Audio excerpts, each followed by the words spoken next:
to do is I'll jump straight into it. And everybody, Chris Morrissey, Hey everyone. actor, director, multi-talented person, to be honest, is a fully rounded person. So I've been reading. I have been doing my own work, and I have checked up, and there is a few interesting things that people may want to know, or I Nice. want to know as well, because Okay. I'm a fan of some of the other stuff. So for anybody who in the chat that doesn't know you, well, I always start this off because a lot of people don't know people, and so I just, if you want to introduce yourself, just tell people what a little bit about you without going into too much detail, and we'll grab onto that in a little bit. All right. Well, I'm a filmmaker, writer, director, producer. I've done some acting. I'm a film curator. What else? I do pretty much everything. I'm from Los Angeles. I've been doing this for, gosh, maybe about 20 years now. I love it. And yeah, I'm just got a bunch of things going on, and I'm trying to get everything ready to launch some new film projects and relaunch some older film projects. So that's why I'm here. Talk about horror films, talk about my films, all the good stuff. Yeah, that's what we're going to get into, because I am looking forward to find out what you've got coming up as well. Nice. Because I'm interested, because obviously I'm on the, like everybody else, I'm on the cusp of waiting for some of the older stuff to be re-released, because obviously we haven't been able. The only one we've been able to watch is Trick of the Witch. Yes. So some of the other ones I'm looking forward to watching. So no doubt I'm going to hit you up again and say, I want you to come back and talk me through this scene from this movie when they've all been released. In fact, like some of the other films, I can't wait for people to see, because there's a lot of craziness going on, and I want to see everybody's feedback and reactions, and so there's a lot of goodies in store. Yeah. Yeah, and obviously, have you seen some of the promos? I used the other image for the superstar serial killer. I always call it superstar serial killer. I know that's not the full title, but because we talked to Cher last week, I wanted to just give him another perspective of stuff that we was on, of just the other stuff that he'd done, rather than just the same movie. But so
Perfect, fusion.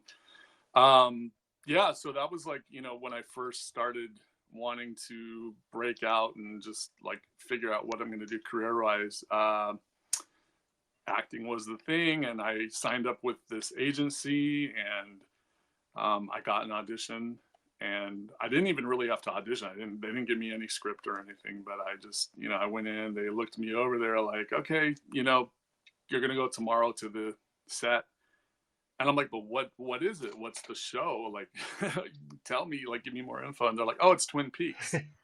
I was like, oh, okay, cool. And I literally had, at the time, only seen like a few episodes, but I knew, all about it because I'm a David Lynch fan. So I ended up being cast as a bartender. And of course, I was only 18 at the time, so I didn't even know like how to pour drinks properly or anything. I had never, like, at the time, drank.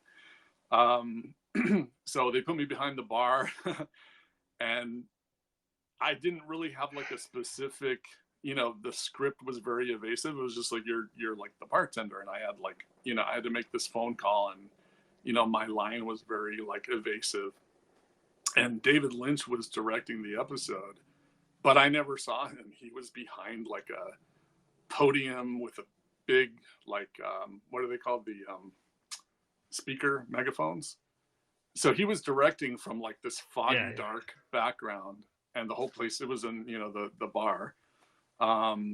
So his direction to me was like, you got to go answer the phone, walk to the phone, but I want you to limp as if you have a rock in your shoe, and the rock is very sharp, so you can't step on it because it's going to like go into your foot, bottom of your foot. I'm just like, okay. Okay. So I did that. I did the phone call, did my lines, and then he's like, okay, now you're going to do it again, but just, and I just like went with it and just went with the flow. And of course, like I said, I didn't know how to pour drinks properly. So like I was pouring like the shots all the way to the top and like filling up all the glasses with like tons of liquor, because I just assumed that's what you're supposed to do. And so then they brought me back again. And this time I was not the bartender, but I was like a barfly. So I was supposed to be drunk at the bar. And I'm thinking, well, is this the bar that like I work at, and I'm just here drinking and getting drunk on my day off? Or am I supposed to be a customer at the same time that I'm the bartender? Because everything seemed like it was happening at the same exact timeline. So, but part of the stuff got cut out, so I never really got to find out. But I'm still in the episode, and you can still see me doing it all. So, but that was like a 4-day shoot, and it was just like really, well, I mean, to be fair to you, the actual whole series of Twin Peaks was all a bit weird anyway. Never, everything seemed to blend. It was, but it was an awesome show. Oh, I love the show. I love the new. So I mean, that must have been an. Oh yeah, it was amazing. It was amazing. I mean, because I got to see everybody. Like the whole cast was there, and I got to kind of like chit chat with some of them. During the downtime, and during craft services, everyone's just sitting there, and I'm like sitting next to Grace Zabriskie, and just like, oh my god, like that's the mom. So it's just like.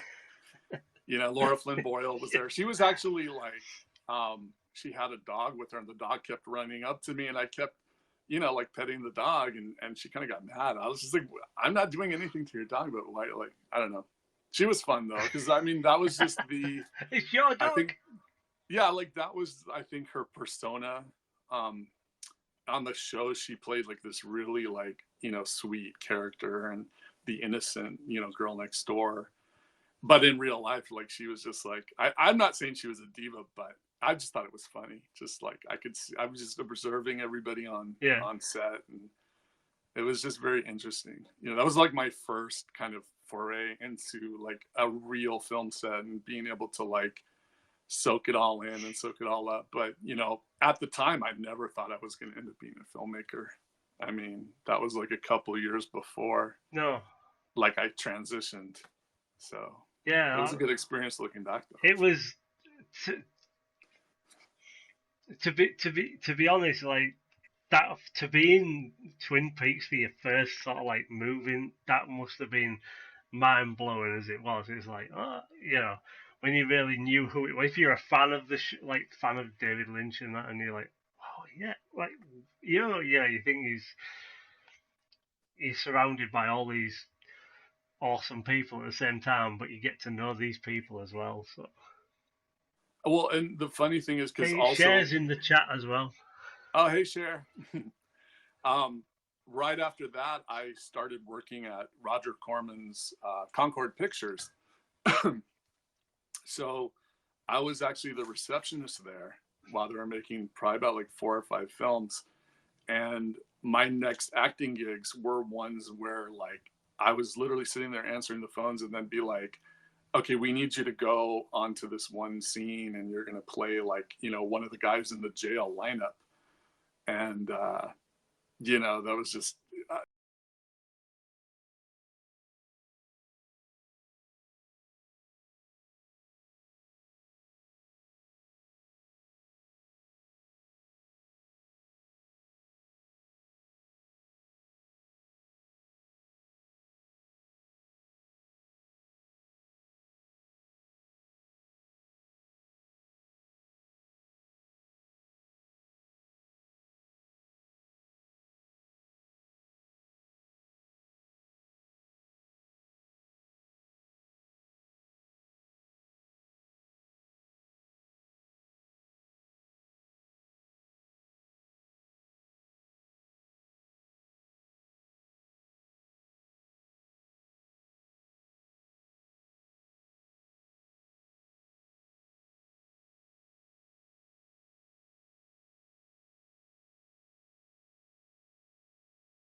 exploring creepy places, and I don't know. It keeps the adrenaline going when you're filming. There's so many different possibilities. Like you can change, you can have the same thing but done in a different way. Plus the locations. Usually, you can when you're trying to find your locations, there's always some weird story behind some of the places that we've ended up filming. So I feel like that kind of like merges into the actual film, because you just get this extra layer of like, wow, something really did happen here, and now we're filming here, and I wonder if it's gonna like, have any impact on the final outcome of the film. Yeah. So, for all the other people that are in the chat that don't know, you have directed and written sort of like 7 movies of your own, or you've directed 7 and written most of them, or been co-writer in most of them. Yeah, the main one right now that you're putting out there, the main one you're putting out there right now is Trick of the Witch. Yeah, basically what I'm So doing. for anybody who wasn't here, go on. I'll let you finish that. There's and then like a little delay, I was just going to say that for anybody, that's my fault, because like I've got like 3 screens going. I've got a delay times 3. Wow. Yeah, Trick of the Witch is the one that. I'm sorry.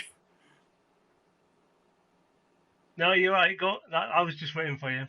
Oh no, I didn't want to interrupt.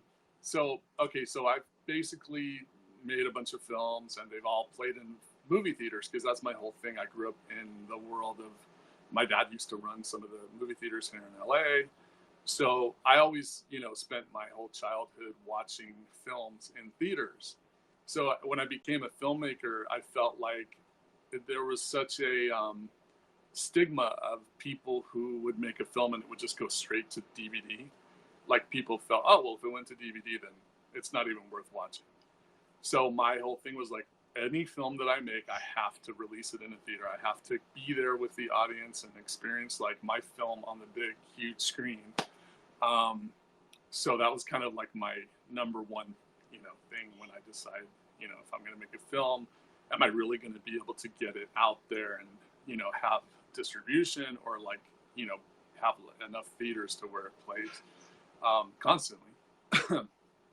So, well, Roxy says she loves horrors. She loves watching horror movies. See, I can see the chat, and it's just like I'm just trying to convey some of the responses, because obviously they're here as well. So I know she's all about the jump scares. But I can't see what they say. So my films have all played in theaters, and Trick of the Witch was the one that it's probably had the biggest success of all the films, and it's won a bunch of awards. It constantly has kept going into different theaters.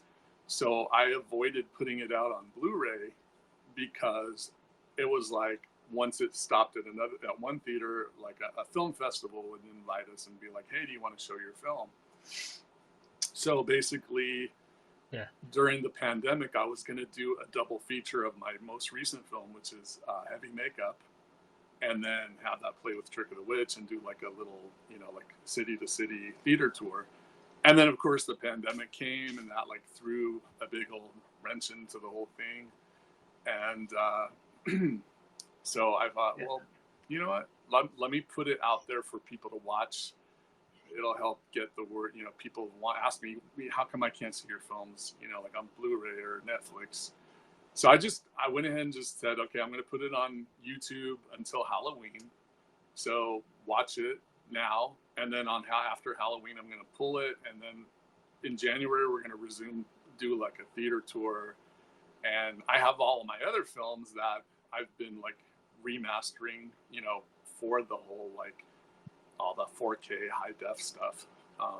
So that's all being worked on. So I'm just gonna re-release each film for the whole streaming audience, but continue to do, now drive-ins are back in business because of the pandemic. So we're going to do a drive-in double feature tour, which is one of my dreams. Cause when, as a kid, I used to go to the drive-ins all the time, and then they all closed down.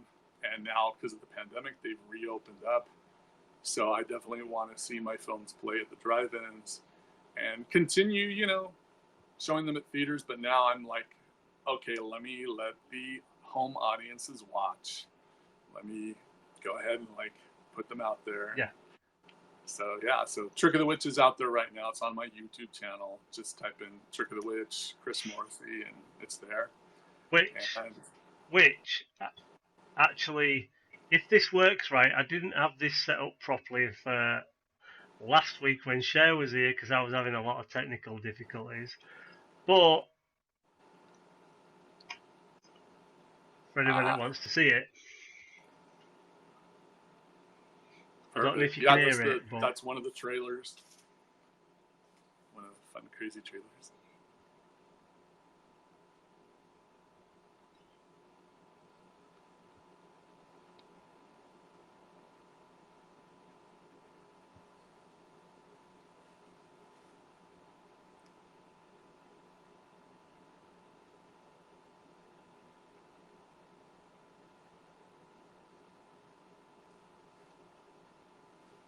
Can you hear the sound?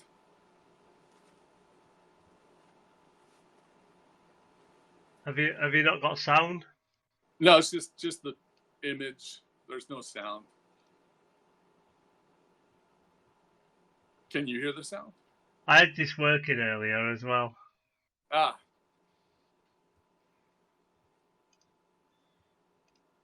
Do we have sound now? No.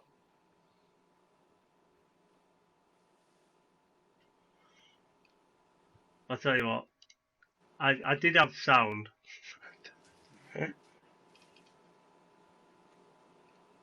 Which I think.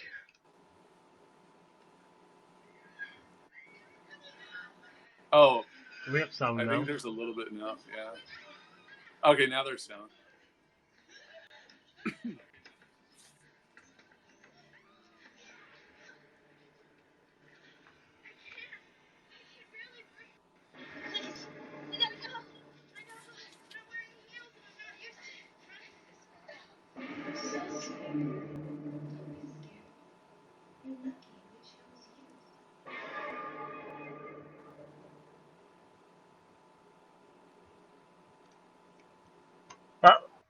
I had this working earlier and everybody could hear it, so I don't know what went wrong there.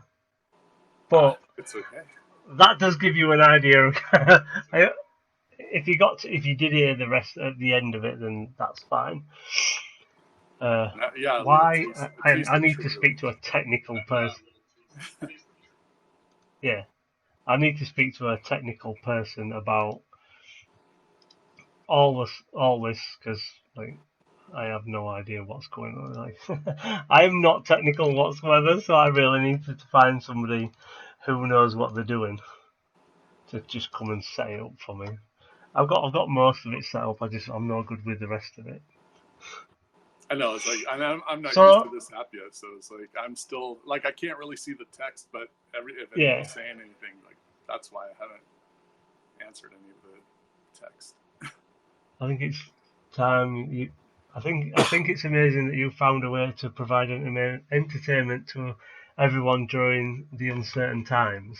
Oh wow, thanks. No, I was in the same boat, just sitting home and thinking I've written a couple scripts during the pandemic, but I also felt like this is such a time when people really need entertainment and content, and if you can't go out to your theaters, or if there's a lot of people here in LA still in lockdown, even though a lot of people are vaccinated. Now we have this new Delta variant, so a lot of people are still staying home and trying to, what do I watch? And I literally have, my, apps and channels and stuff that I watch, but I'll even go on and I'll be like, gosh, there's so much to watch, but I can't figure out what I want to watch. And yeah, so this is where I figured also, Yeah.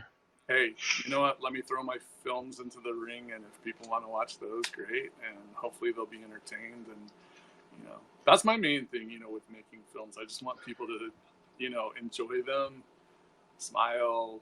If they like it, great. If they don't, hey, thanks for watching. And I think all filmmakers and people Yeah, well, support and just enjoy. yeah. To be honest, I think a lot of horror fans like any kind of horror. To be fair, I mean, we watch a lot. I mean, I know I watch at least one horror, or it's either a crime documentary or a horror movie or a horror series at least every day, or like a couple of episodes. But I've got a memory like Dory the fish, and I forget things, so I have to write them down. I know. I have a huge list of stuff I still have to watch, and I'm just. But yeah, so while there's a few people, I'll see if anybody in the chat wants to ask any questions. Okay. And then we can answer a few of them. If anybody's got any questions, we can do that. Because after all, it is a Q&A. They've come to. I did promote it as a Q&A, so at least. But that gives you something. They might have a different question to what I've always sorted out or thought in my head and put down. And by the way, stuff is thank you easy. for I've missed everybody it. that's Yeah, we're on still watching, here. because I know it's hard to there's so many different apps and there's so many different things going on. So thanks for taking the time out of your day to download the app and come watch, and it's really cool. Yeah. So while people are busy giving their fingers a few minutes, I'm going to ask you a little, like, obviously we're here to talk about, we have got the other movies that are coming out, but Trick of the Witch, I want to ask you, why did you make Cher run about in those heels? Oh, running in those heels. I didn't make her wear those heels. I think during the wardrobe, I told her, it's probably best to wear boots because we are going to be in the desert, and you're going to probably be running around in some kind of forest or hill. Oh, because, originally before we shot at the mansion that's in the film, the original location was like this kind of creepy house in the woods, kind of like an Evil Dead type house. And we're in LA, so we hardly ever get rain. But this one week, we had this huge rain flooding, and it literally flooded the whole house that we were going to film in with mud. So I had to take the script and just be like, we're filming in like 2 weeks. I need to find another location. And just kind of fate and connections, it just suddenly we ended up with this mansion. And so everything that was written for the desert was kind of close to where that house was, the original house. And then I was like, okay, well, it's in the desert, but it's like a mansion, and we'll just kind of like combine it all to make it work. So yeah, so I told her to wear like boots, and Yeah. I guess she picked those, and yeah, she had a lot of time running around. Luckily, they didn't. The heel didn't There were some those. Yeah, I could not have run much more in them. Like if I had to wear heels like that, I wouldn't go up half them steps. I mean, she was running up and down those So steep Cher stairs. herself, Oh yeah. Oh, she's like a marathon runner. yeah, So she's she actually yeah. ran I think she had a I did marathon. explain. Was that? Yeah, she was saying she'd had a marathon run that morning or training, and then went straight to set. So Yeah, like we were I think her call time was like around noon, and she's like, well, I'm going to be up at 5 doing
in Yorkshire.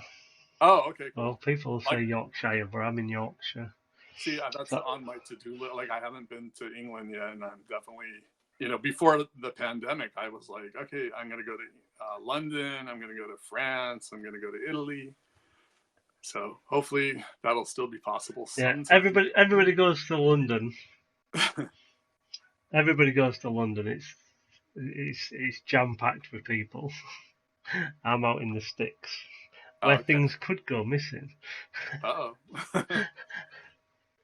I'm sure there's a Yeah, lot of bodies little. could go missing out here. Uh-oh.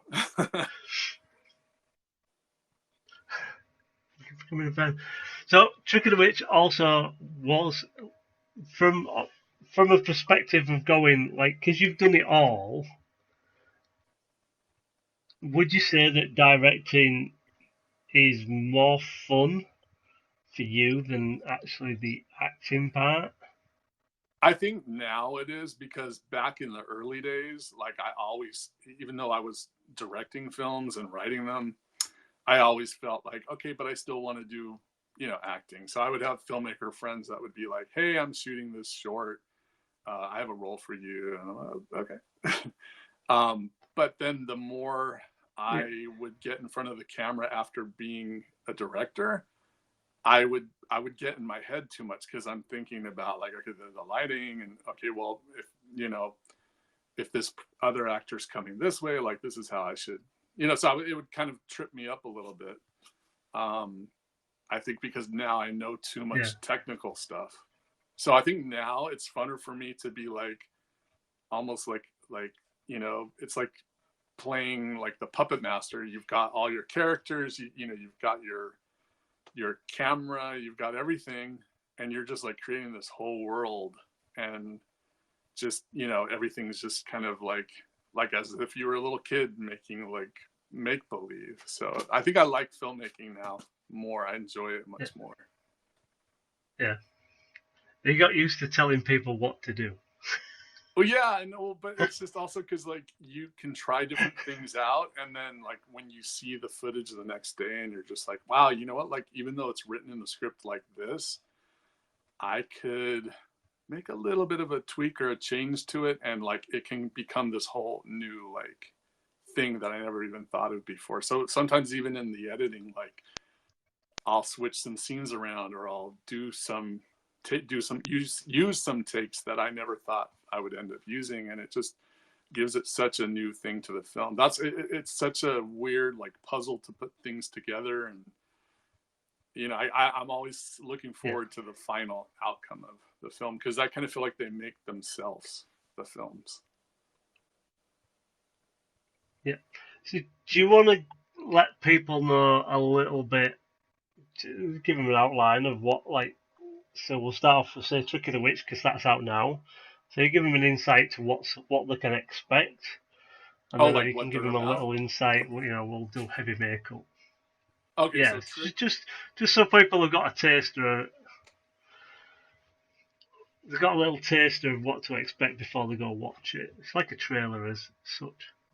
Okay, so Trick of the Witch is about a group of fashion models that go to do a photo shoot out in the desert in this really cool mansion, and they end up getting stranded there. And next thing you know, they're trapped in fighting off this witchcraft curse, this Italian witchcraft curse. So it gets pretty crazy, and a lot of fun little twists, I guess, that the models have to go through. And heavy makeup is it's a, I would say, like a whodunit. It's about a bunch of actresses that are being stalked by a serial killer, and they decide to, when one of their neighbors gets killed, they decide to try to figure out who's trying to kill their friends, and they're all actresses. So it's a very Hollywood-based film, and it's very.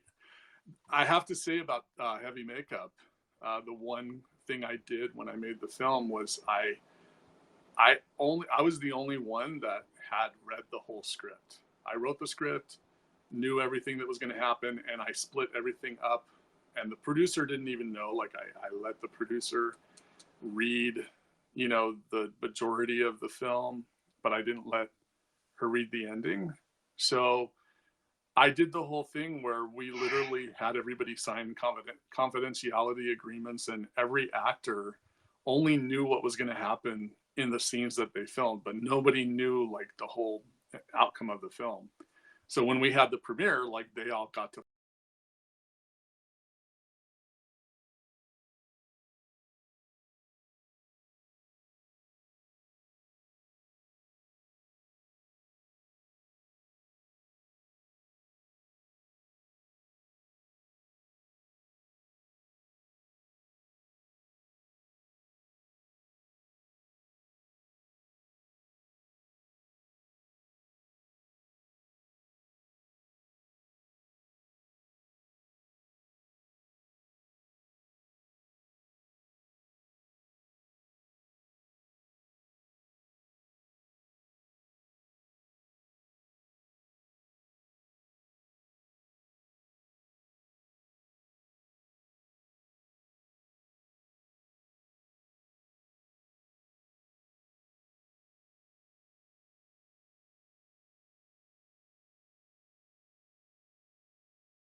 I get confused too. Like that's the one thing, you know, as a filmmaker, an LA filmmaker, you know, you're always having to promote your films, your projects, and you know, it's like I had one account that I was using, and then I couldn't get into it, so I made a new one, and then that one started like getting a lot of people on it. So I was like, well, wait, now I have both accounts, and it's hard to keep up with it all. But I check them all as much as possible.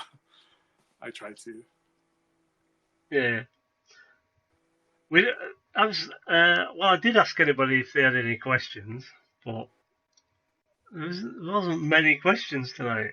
I think people are just more intrigued in the whole story and stuff like that. Obviously, if you do see me doing things like this, I'm just acknowledging people in the chat. It Also, just Phil, makes it if you haven't easier. watched the But film, like feel free to ask questions if you have questions about like filmmaking in general, or or Hollywood or LA, because I'm in LA, and you know, where there it's just such a creative place, so there's always, you know, filmmakers and actors and artists doing their thing, and you know, we love to kind of support each other and root each other on, because you know, it's, even though yeah, it seems like it's a big city, there, you know, the filmmaking community is pretty small, and you kind of get to know everyone, like, so it's always cool to just see what everyone's working on. so if you could work on starring in any kind of form, which horror film would you like to like say, either work on or be in? And if so, what would you like to do on that movie?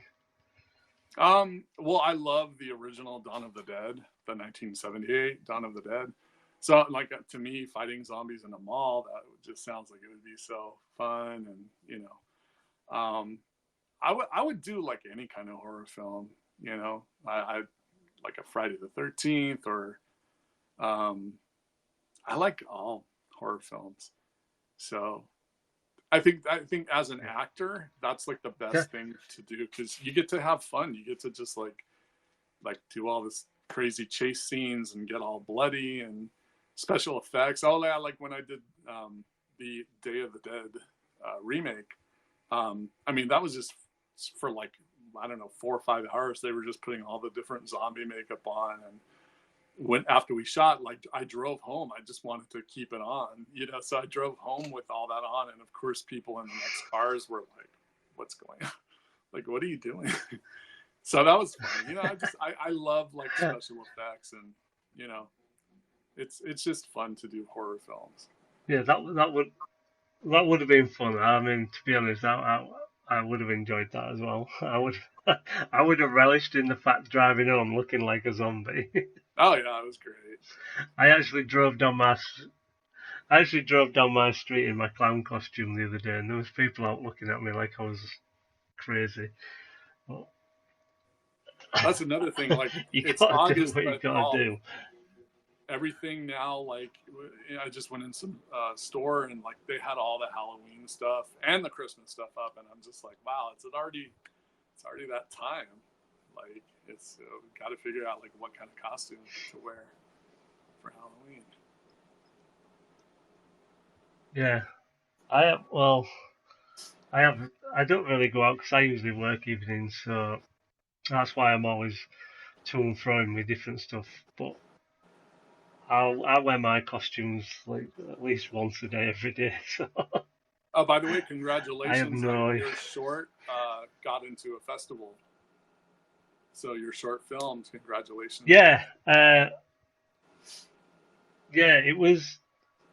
To be fair, it was a moment of madness and boredom, as daft as that sounds.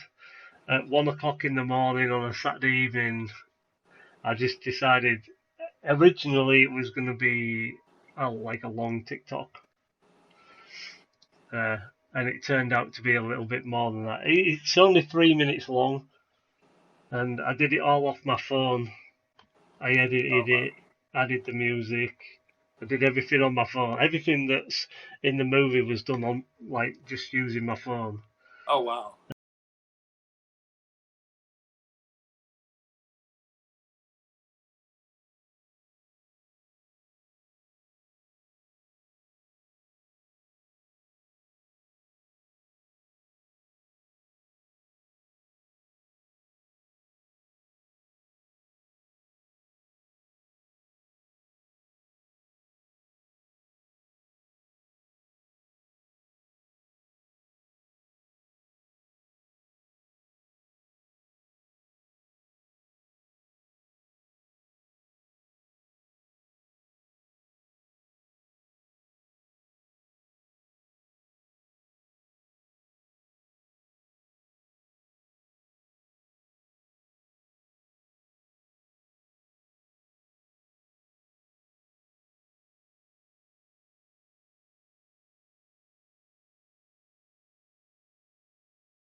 Scene and gosh, what was it? I can't remember right now. But yeah, something made me jump, and I was like, "Whoa, that took me by surprise." And it was in the daytime. I wasn't expecting the killer to jump out. Yeah. Well, can you remember? A lot of people can, a lot of people can't. Can you remember what your first horror film was that kind of introduced you to horror? Well, yeah, actually, this is well. I mentioned it before, but the very first two horror films that I saw, and this was in the theater, was Dawn of the Dead, 1978, and Halloween. Those were the two horror films that my mom took me to. And Halloween, I can't remember. I can't remember if it was Halloween first and then Dawn of the Dead, which I'm thinking it probably was, because in Halloween, when he, at the very beginning, when he escapes the mental hospital and he jumps over the car and he's crashing the window where the nurse is in it, like, I got so scared. I was only like probably like 5 years old, but I was so scared. Like, I ran out of the theater, and I hesitated going back in, and my mom just was like, if there's going to be a scary scene, plug your ears, and you'll like totally not get scared because you won't hear the music. So that was like the way in the early days. Like, if I knew something was going to be scary, I would plug my ears. But then, yeah, she took me to see Dawn of the Dead, and I remember the whole theater had everybody painted up like the zombies, and they actually had like the popcorn, like they had put red food coloring in the butter so you could buy bloody popcorn.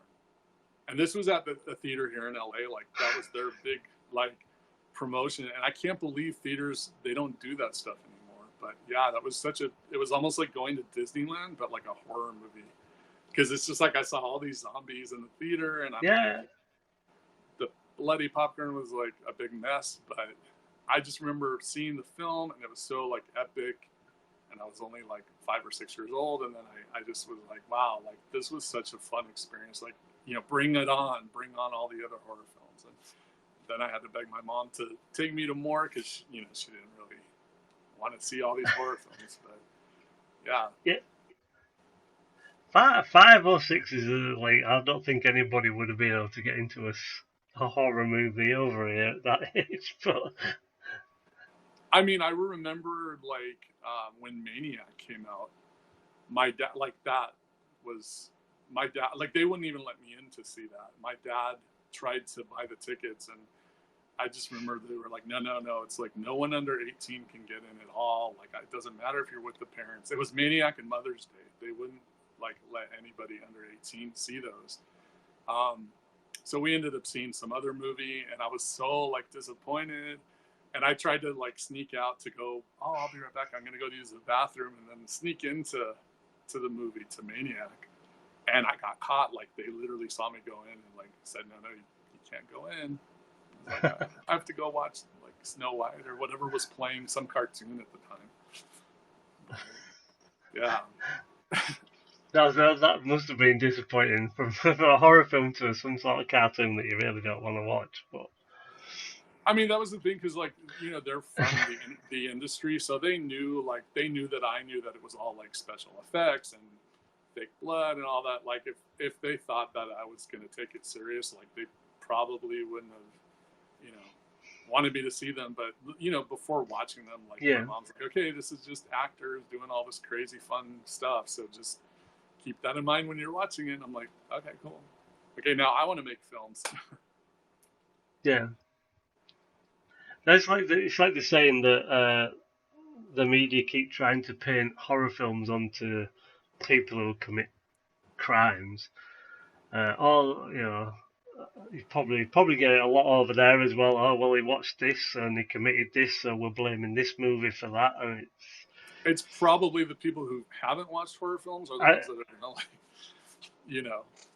I think it's like watching horror films. It's like going on a roller coaster. It's like I think some people just don't have the mental capacity for them. I think, and that's the issue. Yeah, I think all horror fans, horror film lovers, like they're so like down to earth and easy. Like you would think, like a lot of times at these horror conventions, like you have everyone dressed in these crazy costumes, or they're just wearing their favorite film T-shirt. It's just so cool because when you meet them and talk to them, they're such like nice teddy bear type people. Like you make really instant friends with. I feel like some of the other film people that like films, like art films and stuff, or European films, like they get a little bit kind of like snooty, or like can be real like, yeah, I this is this film that I've watched, or like I don't know. I feel like with horror fans, you can just like talk and like as if you've known each other for years. So it's always cool to meet other horror fans. Yeah, there's always one common theme in a horror movie that everybody seems to, you can all gravitate around, because horror in general is essentially scary, murderous, dark, and twisted. And regardless of what movie you bring up, there's always that element that people have, so they can talk about. What are some of your favorite ones? Everybody asks me what my favorite horror movie is, and I can never pick a favorite, because I don't really have a favorite, because I watch quite a lot. So, but like on my top three would have to be American Werewolf in London. Oh wow! Okay. The original Nightmare on Elm Street, and The Lost Boys. As much as The Lost Boys isn't per se a horror movie, I don't class it as a horror movie, but technically is. It's still a great movie. Yeah. But I could go on, like, I like the original Pennywise, the original Pennywise, because that's the one that I cosplay anyway. Okay. But I could I could go on and on and on. There's all different ones. Oh yeah, I love the original Nightmare on Elm Street. Like, Good and evening. they just showed it here right before the pandemic. This one theater did like they did part 1, 2, and 3 as like a triple feature, and it was so cool to just. I brought some friends that had never seen any Nightmare on Elm Streets, and I was just like, yeah, I can't believe you haven't seen it, but hey, let's go see it in the theater. And yeah, it's really cool that like now, Yeah, well, I've never hopefully seen with one. yeah, like that was so crazy. I couldn't believe it. I'm like, you know who Freddy Krueger is, right? And they're like, oh yeah, I know who Freddy, but you've never seen Nightmare on Elm Street. Okay, now you're gonna see it. And the Elm Street house still looks the same as it's about 2 miles from Cher's house. So Yeah, she sees it. and it's literally like diagonally across the street from the Halloween house. So like you literally could. It's right off Sunset I Boulevard. need pictures. Yeah, I've never taken a picture in front of it. I've actually brought friends and they go take pictures in front of it. I'm usually in the car, like, okay, hurry up before they see you. But yeah, it's like literally right off of Sunset Boulevard. And at one point, the house for the Halloween house was actually for sale, and they were selling it for really, really cheap. It was in like the late '90s, early 2000s, and I was like, oh, I wish I could like buy that house. That would have been so cool. But you know, the person who did buy the house is one of the actors from Christine, John Carpenter's Christine. I don't remember what character, but I think he was like the best friend of the main character. So he lives in that or owns that house, the Halloween house. Wow. I would like to live there as well. That's so cool. I would like to live in the Freddy house as well. Yeah, that one. It looks the same. It looks just like. Cher says she's going to post pictures. Oh, okay. I know we need to go take pictures. I don't know. I guess because like I've driven by it so many times that it's like there. So yeah. But I need to take pictures. Yeah, I suppose it's like it's the same as castles and churches over here. A lot of people come from the States and, oh, look at this castle, right? It's like, yeah, it's another castle. Because we see them all the time, we don't really think much of them, so. I'd be like filming the whole thing if I was over there. Yeah, but it's like, you know, if I ever managed to get to the States, I'd be the same. I'd be like, oh yeah, that's Halloween house. And There's I'm the sure, Freddy like, house. Oh my god. I mean, when you go by it, there's always somebody out there, like either parking in front of it, trying to take a picture, or you see people kind of slowly walking down the sidewalk, approaching it, and you're like, okay, you know they're about to take a picture. So it's pretty crazy. Yeah, I bet. Anyway, we did get a little bit off topic there. I mean, it's still horror chat in the sense of horror chat, but we did cover quite a bit. We always people ask me about people pulling pranks on sets, so I always like to delve into who was the biggest prankster on any of your sets, and what was the prank, if you can remember. I would say, let me think. There was one actress that she definitely would try to get things, I guess when things got a little bit like tense, or, you know, everyone's getting tired and things would get stressed. Like there was one actress that always would crack jokes and do little like things, I guess you could say. So yeah, I don't know. Nobody really played any pranks, but we just always we have fun. We try to have as much fun as possible when filming. I mean, the days get really long, and like after doing so many takes over and over again, and you're losing your lighting, or you're losing like the location, you only have like an hour left before you have to like get out of there. It's always, you always kind of remind yourself like, okay, this is, even though it can get stressful, like let's have fun with it, let's try to just enjoy the moment, because once the shooting's done, I mean, we're gonna not see these people for like a long time during the post-production. And I mean, yeah, it's, you kind of create like a little family with your cast and crew. So yeah, we try to have fun. Good memories for sure. yeah. Well, that's it. That's a good thing. I mean, you hear a lot of stories about people like this. They're still having their fun, but there's somebody always that wants to pour ice down somebody's back, or leave something on their chair, or try and scare somebody when they're not actually expecting it, when they're not playing the part and stuff like that. That's the one I've heard a lot of, is in horror movies. A lot of people, when they're just in their downtime, there's always like there's one person that's like, ah! trying to get people. Well, especially in some of the locations, like we shot at this one, and I don't remember what had happened in the house, but somebody had painted like not anyone from our crew, but somebody had painted like a silhouette of a devil on the back of a door.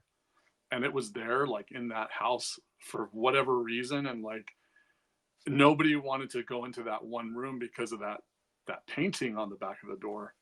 So I just remember like, I had told them, I was like, okay, we're gonna move everything into this one room, and nobody wanted to shoot in there. But yeah, that was like really weird. Like we don't know who painted it and why, but it was just this really beautiful house, and then there's just like this devil painting, and it was really creepy. I have a picture of it somewhere, but I don't know why it was there.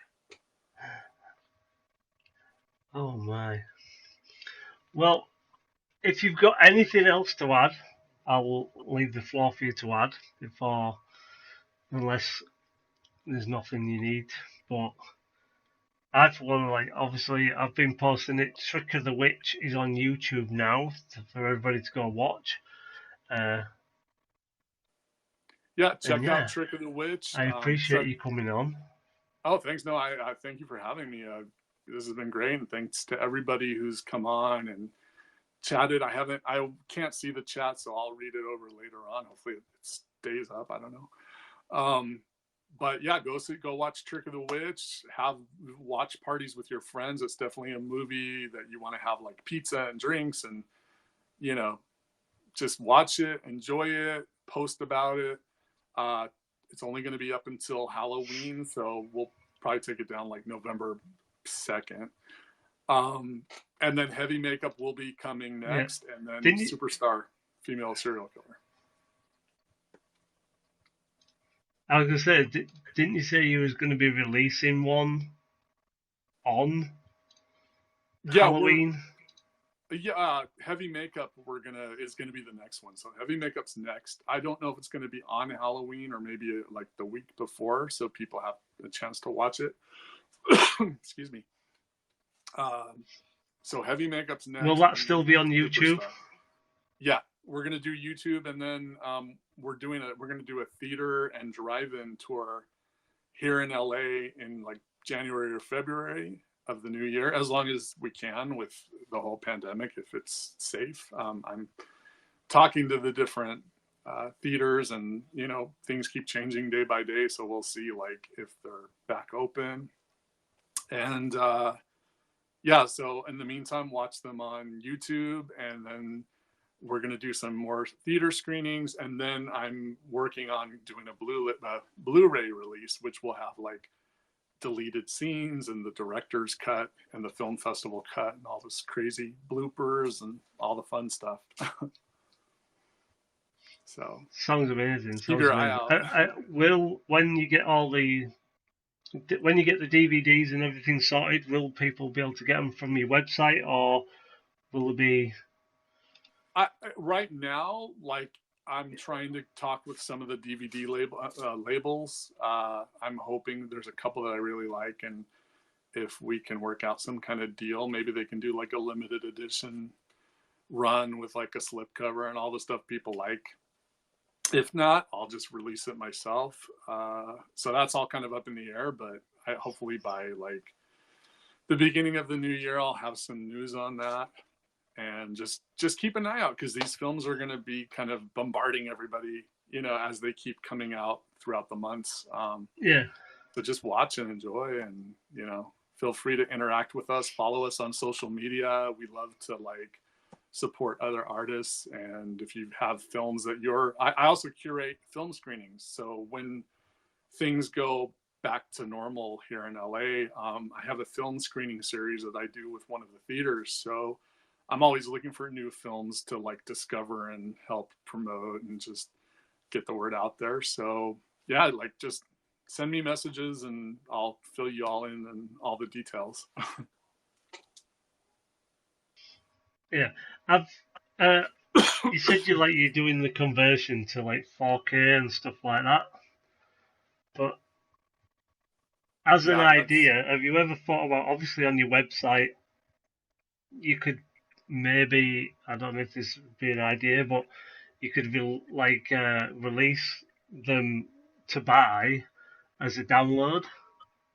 I was thinking about that, but I feel like I want to give everybody, because I know when I download, like I've downloaded films on iTunes, and like I want all the special features and all that. Like I know some of the iTunes have the iTunes extras, so like if I can put them on iTunes and still have my extras on there, like I would love to do that. If I can do it on my website, I don't know all the technical stuff when it comes to like streaming, because I never really until now have been focused on it. But yeah, so if I can do it to where you can get all the stuff, the bells and whistles included, I would do that. I would do like a download. Yeah, I have actually seen a couple of films, a couple of companies that have it on their own website, and it's buy or rent. Obviously, two different prices, and there's different prices for, like, you can just get the DVD of the movie as itself, and then you pay a little bit more, and you can get all like the outtakes and stuff like that. Oh, okay. Because doesn't like So I have seen it. That's why I asked. Yeah, I would love to do that. I mean, I just have to talk to the right people and get me all on up to the newest. Because that's the one thing about, you make a film and then a few years pass and then they've come up with all this different technology that wasn't around when the film was made. So you have to keep like upgrading things. And that's the one headache as a filmmaker that I come across all the time. It's like, now they're coming out with 8K, and I'm like, wait a minute, I'm just now trying to get everything 4K now. You're telling me that 8K is coming out? Like, I have to figure out how to do that now.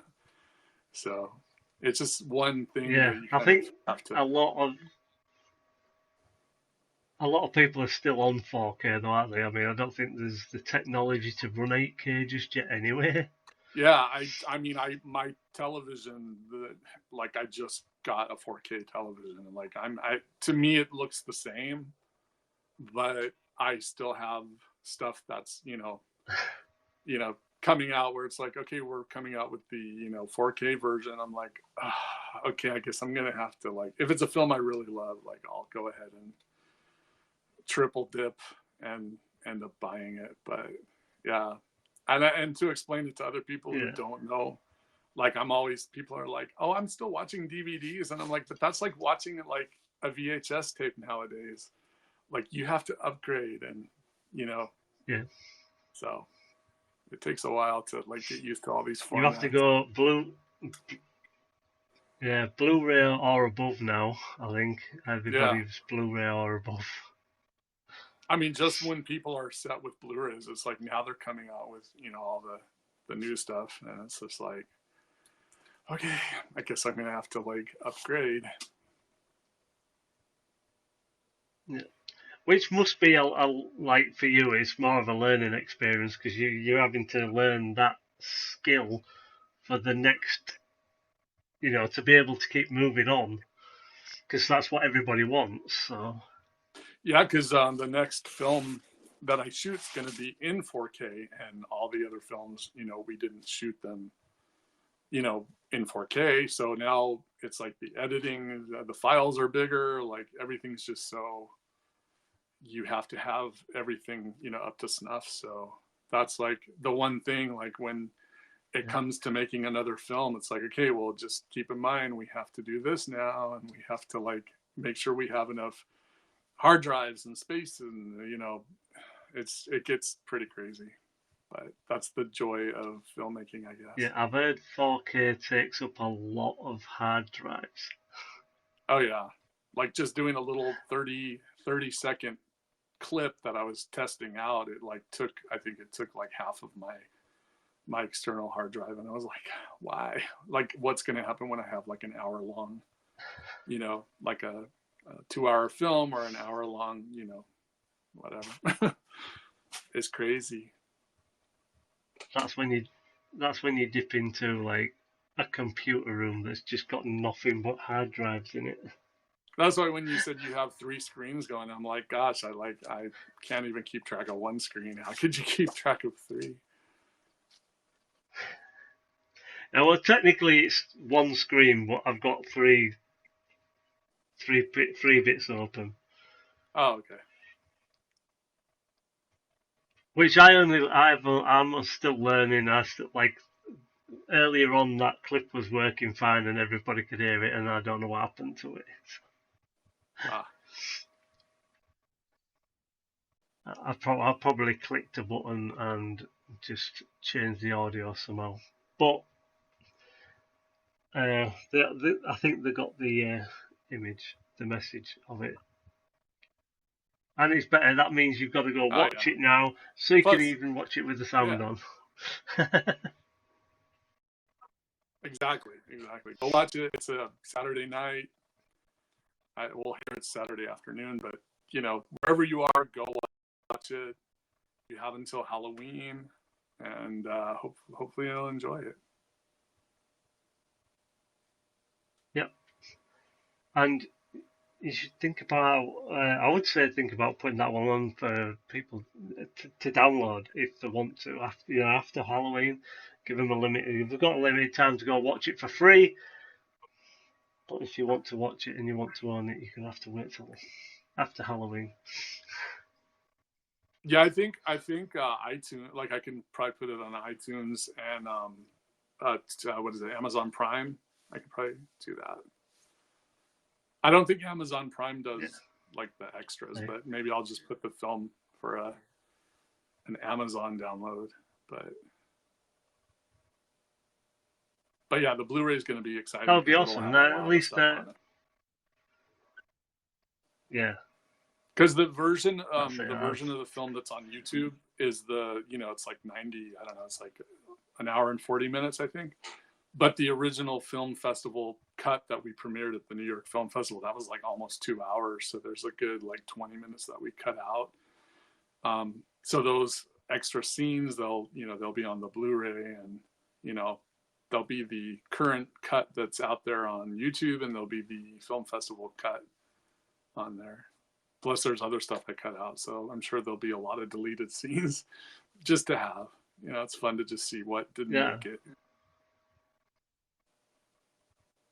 Yeah, especially there you go, from guys. So you need to be looking out for that. Yeah, definitely.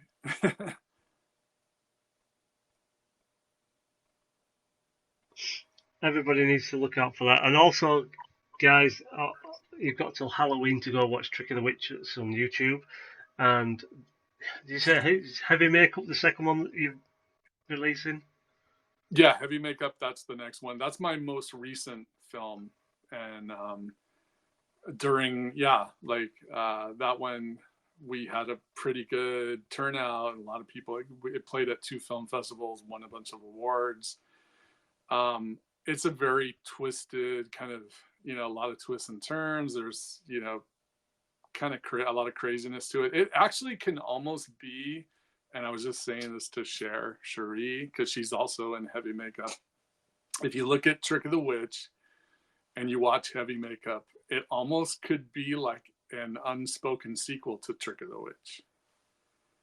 So when Heavy Makeup comes out, make sure to watch both, and then maybe I can come back on and I'll kind of explain all that.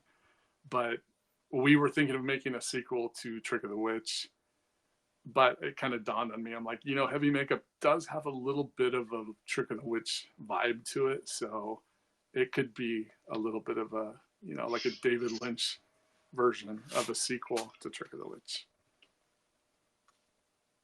Yeah, you've definitely got that end scene to go off, so it is possible. Yeah. Especially since Cher's, basically, she's the star of both films. So, I know people like to put their theories, when it comes to different films. So I'm sure they'll have fun with some of the craziness of Heavy Makeup when they see it. Yeah. Awesome. Anyway, here, guys, I'll just give a big, massive thank you to Chris Morrissey for coming on and chatting. And looking at the stats right now, I think we've raised about $30 for charity again. Awesome. So that's not great. too bad. Yay! Thank you, everybody. Got a few likes yourself. Like I say, every little helps. So I'm pleased with it, and obviously I'll get in touch with you sometime in the next couple of days to get the link to be able to post it, and if you want, I'll do the like I did with Cher's donation. I'll do a little video of donating that over to that. Obviously, if they take PayPal, because I'll be sending it from the Horror Squad account. So that's awesome. That's great. Thank you. Thanks to everybody that came on. And I don't know, like I think on this, what you send likes or you send something on here, but I should do it too. But I can't see it right now. Yeah, but thank you all. You send likes, and likes eventually convert into some sort of cash. Let me see. I figured it out. Yes, last time, I figured out roughly the amount of likes to the amount of yay. I can't. I just pressed something. I don't even know what I pressed. See, I saw a thumb. So yeah, well, that was 50 likes. Yeah. So basically, any time anybody gives, like when I don't have guests on, there'll be stuff like this, and when people send big ones, which Roxy Toxic did. I don't know if she's still here, but I didn't want to interrupt you while you were speaking, but she would have got one of these.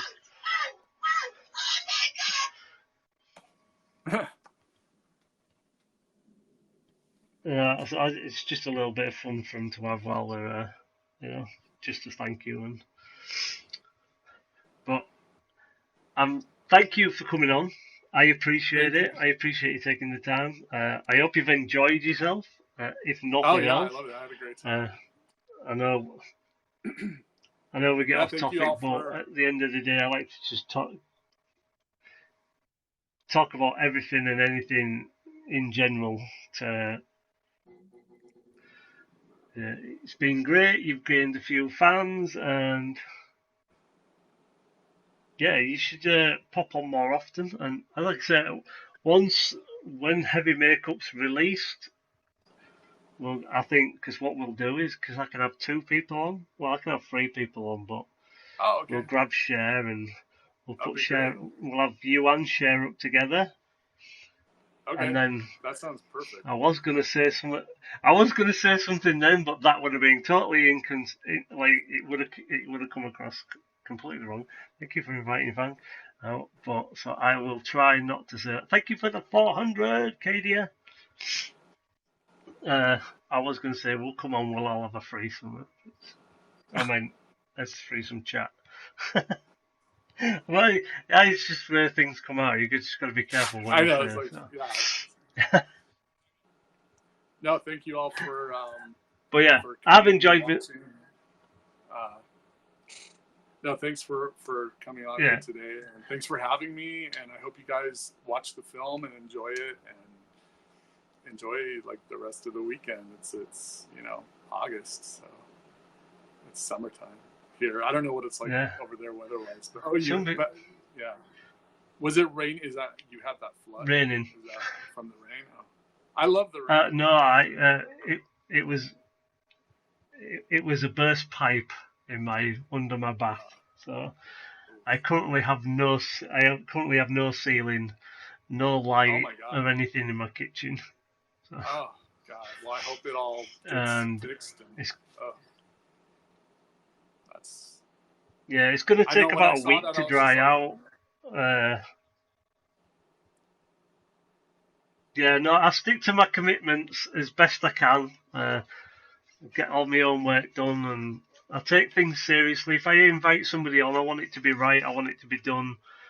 I don't expect to just say, no, I can't do it because I've had this. And obviously, unless me or somebody else actually passes away, that would be different. But in general, I invited you on. You took the time to promote it and take your time out to come on. So I'm going to do the same.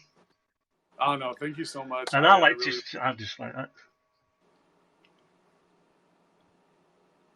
No, that's great. Thanks you all. I mean, thanks for watching. Thanks for having me on. And yeah, I just hope you guys enjoy the rest of the weekend. Yeah. I think this week was a little bit better as well because we got editor's choice this week, so great. That helped. That's helped a little bit. That's helped a little bit with the audience because I know it was a little bit thin when Cher was on, but hopefully the more and more of these I do, the more and more people will come in and tune in. And like I say, if you know anybody that would like to do it and come on and have a chat, obviously if you let them know, and then if you can give me a bit of background on them, and I'm more than happy to let them on. We did say to Cher that some of the actors and actresses and that were more than welcome to come on as well. So. Oh yeah, I'll send some people your way. If they feel like it'd be cool to have some of the cast on. Like if you like you said can get a couple people on, 2 or 3, I could probably get some of the actresses on there, and they've done other films, so they could talk about a bunch of stuff. So that'd be cool.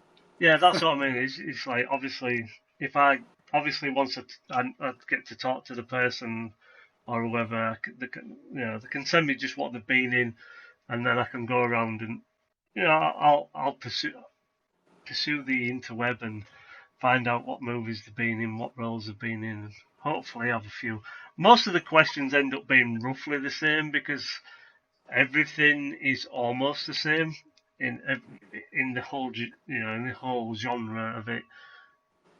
You want to know what makes people tick and what they're most proud of, and what they want to do going forward and stuff like that. So it's all the same. It's same, but it's different because everybody has a different perspective on what they want to do. That's great. But I'm going to let you get off and go enjoy your Saturday afternoon. All right, everybody. Well, thanks a lot. I don't know what you've got.